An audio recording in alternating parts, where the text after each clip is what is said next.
Monsieur le Président, Monsieur le Vice-président, mes chers collègues, ce rapport possède le mérite d'avoir pris en compte un certain nombre de préoccupations concrètes ainsi que des retours de terrain pour forger une nouvelle vision en faveur de l'artisanat et du commerce francilien. Nous savons tous que les artisans et les commerçants sont un poumon de l'économie francilienne et qu'il est vital de les encourager. Merci.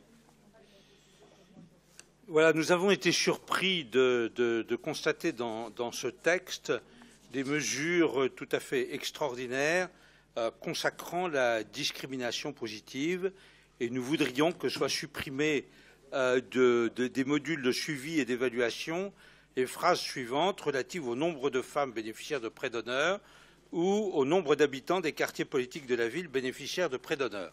À l'occasion de cet amendement, nous avons voulu, dans notre exposé des motifs de cet amendement, donner notre avis sur la discrimination positive qui est ainsi instituée juridiquement par l'exécutif et par la région. Alors comme je savais, mais je ne pensais pas que ça allait être ce matin, mais comme je savais que j'allais être traité de crétin moyenâgeux ou cavernicole, je me suis appuyé exclusivement, et le verbatim est dans mon exposé des motifs, sur un article qui est paru dans la grande presse le 13 juin 2017 de la part de Madame Le Pourriette, qui est quand même, comme crétine on se pose là, vice-présidente de l'Association française de droit constitutionnel et professeure à l'Université de Rennes.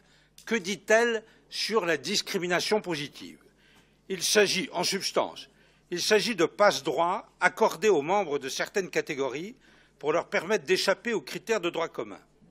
L'adjectif positif est destiné à gommer le caractère négatif de la différenciation, puisque toute discrimination est en l'espèce évidemment positive pour son bénéficiaire, mais négative pour celui qu'elle exclut.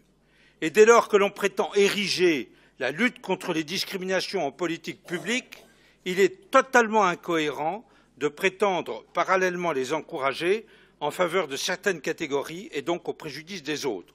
Il s'agit, dit-elle, mais je reprends tout ça à mon compte, d'une application bien connue de la théorie multiculturaliste consistant à repérer dans la société des catégories de dominés qui auraient le droit de bénéficier de traitements de faveur en compensation des oppressions subies.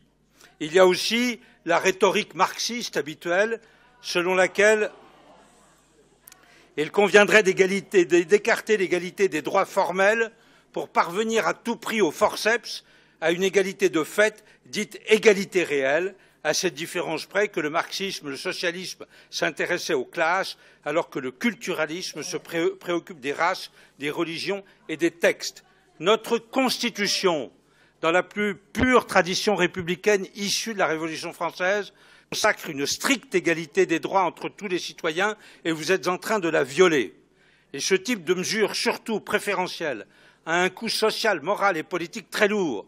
Il renforce d'abord le communautarisme dont il est issu en incitant les individus à s'inscrire dans un groupe pour pouvoir bénéficier des avantages accordés et perpétuant ainsi les assignations à identité.